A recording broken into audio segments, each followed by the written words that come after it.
been uncrating it. One, I picked it up myself to save on shipping. I wasn't that far away. Sat in the back of a pickup. This little tiller weighs about 1,000 pounds. Just know that this is a 7-foot one. If you get it, you got to have some horsepower to pick it up clear and someone to help you with it. It's crated very well. Part of the package off the top and the back, or the hitch side, is laying over there, and the rest of it's built very well. Open it up. They've got it packaged, wrapped up pretty good with plastic and tape, bubble wrap, and they had foam on the hitch mounts right here to protect it. Piece of advice I would give you: work on it, open it up real careful until you find a tube that the manual comes in. They got all kind of little wrenches in it and bolts and all for small stuff. The things like the top link mount, the bolts are already in there, just finger nuts screwed on, lock nuts. These lower mounts I have a little bit of issue with. They were mounted way over to the side. I mean way over to the side. Obviously you had to move them. But I didn't think about it, and I hadn't found a manual yet.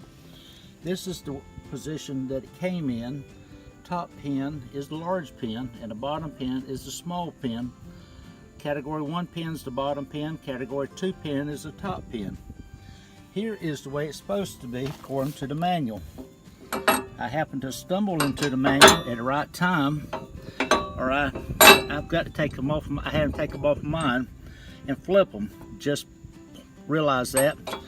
Read your manual, because the distance from your pins are important to get the right lift ratio on it. It is wrapped in heavy plastic. I have no problem with the wrapping of it and all. I wouldn't have thought about that bracket being on upside down. I didn't think about it. I already had loosened them up, pulled them into the right position for category 2. That's when I found a tube with a manual in it and sat down, read it, and took a little break. It is it's not fun working on it totally by yourself and on the ground, but it's not bad. But I would suggest getting the manual. Again, read it through carefully, and I mean carefully, because just like telling this category 1 tractor you're going to be using, they tell you how the mount's supposed to be. If it's category 2, they tell you how the mount's supposed to be apart. And it's not bold or anything, let you know you're shifting directions. By the way, the tiller comes with 2 pins for each mounting for the lift on it, third arm and both lift arms. That's nice. You got category 2s on this one because it's got a category 2 and category 1, but they come with all 6 pins. That's appreciated very much. The third arm lift mount on it does come mounted, I mean not on the tiller. It is wrapped heavy in plastic. They come with the bolts already in place. The nuts are just screwed on finger tight. It does slip inside of the braces already got mounted on for it. And there's 4 bolts on each side. I don't remember the exact size of those nuts, but they do have the self-locking nuts on them. I turn my nuts inside. I know it's not as easy to watch them, but it's also not as easy for them to get damaged. And I find the nuts get damaged on bolts quicker than the bolt head does. The cover for the PTO shaft, the clutch on it, does not come with any instructions I have found in the manual. It just shows it. There's part up here, the black part is packaged with it, wrapped heavy in bubble wrap. There was 4 bolts in it, and the 4 bolts are just finger snug in there for shipping purposes. In English, it's a 1/2 inch size. I had 1 nut bolt that was a little bit tight, but other than that, fine. It does center right up on. If you put all 4 bolts in it, it pulls it in place. Now this PTO shaft guard that's here, I may be wrong. I think you'll find that's the same size as the PTO shaft on your tractor. I would check it. I would take this, not throw it away. I'd put it in my toolbox on my tractor. When my PTO does not have a shaft on it, I would put this on it to help protect your tractor shaft. That's worked good for me for years on one of mine. I'm sorry, there is 3 bolts. One here, here, and here. That is for corresponding holes on here, on the sides where it pushes back and drops down. And one on the very top up here to mount the top hole in. But it's a simple installation, little short bolts like you see in here. that all of these bolts are again in the package. They do a good real job. And in the manual canister, they have some wrenches and bolts and all that you're gonna need, like for the manual canister, and I don't know what else, because most of the other bolts and all I've found so far have been in the place where they go. Well, it seems my helper thinks that he needs to be on here too. He's a pretty good old little feller. He loves the cab tractor, loves it. Okay, here's the tube that the manual comes in. This case is in it. That's what keeps it from being screwed shut. They got these wrenches in here. Can't turn it sideways. And but they got 3, 4 open ends and 3 box ends for you for putting things together. I originally thought the bolts for it were not in there, but they are. They're down in the bottom. I didn't rattle it enough to see them. I don't know if you can see them. But that's to put this tube on the side of your tiller that goes up here, which is right beside the third arm.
So this dirt has actually never been tilled. This was nothing but forest with trees about 3 foot in diameter, and we cleared it off and cut all the underbrush, and now he's tilling it up.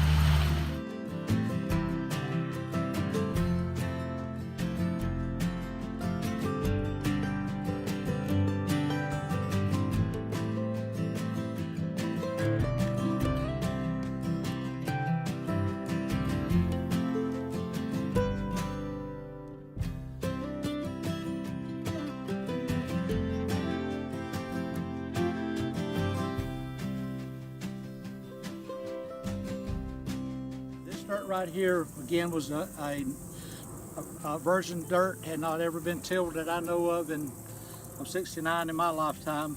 We had trees on it about 3 foot in diameter, cut off about 18 years ago. This was one pass here, and it's down, I'd say, was that down that far from here. That's pretty good, I think, in one pass of this dirt, and it's hard, ain't no doubt about it. All right, we made as low as the lift would go down. I don't know how much the skids are down or up. We'll look at it in a minute. All right, here it is with 2 passes, and we about doubled the depth of it. We're that far on 2 passes. That's as far as the lift will drop. Again, I have to look at the skids, and we'll do that in just a moment. And again, this dirt is not level, never been tilled with anything, and our skids look like they're totally up.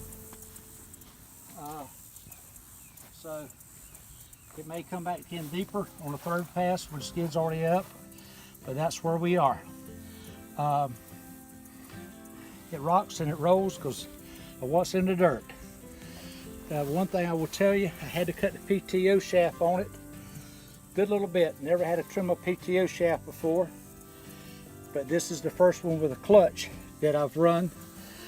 And the amount of oil that goes in this gear, the main gearbox, it was about half a gallon, and the one on the end gears altogether it took about 3 quarts to fill it up. I don't know exactly. And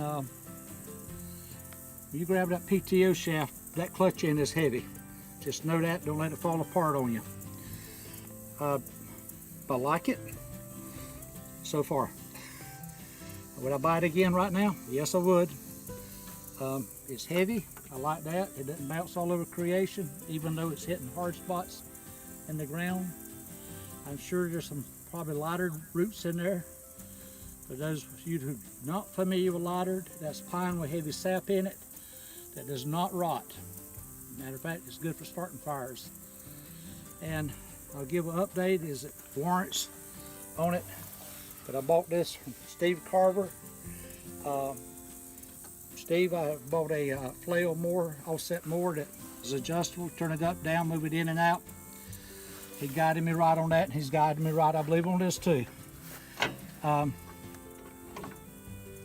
It does take, I think, an honest 4 hours to uncrate, put it together, and everything. Now, if you've done it a few times, it won't take that long.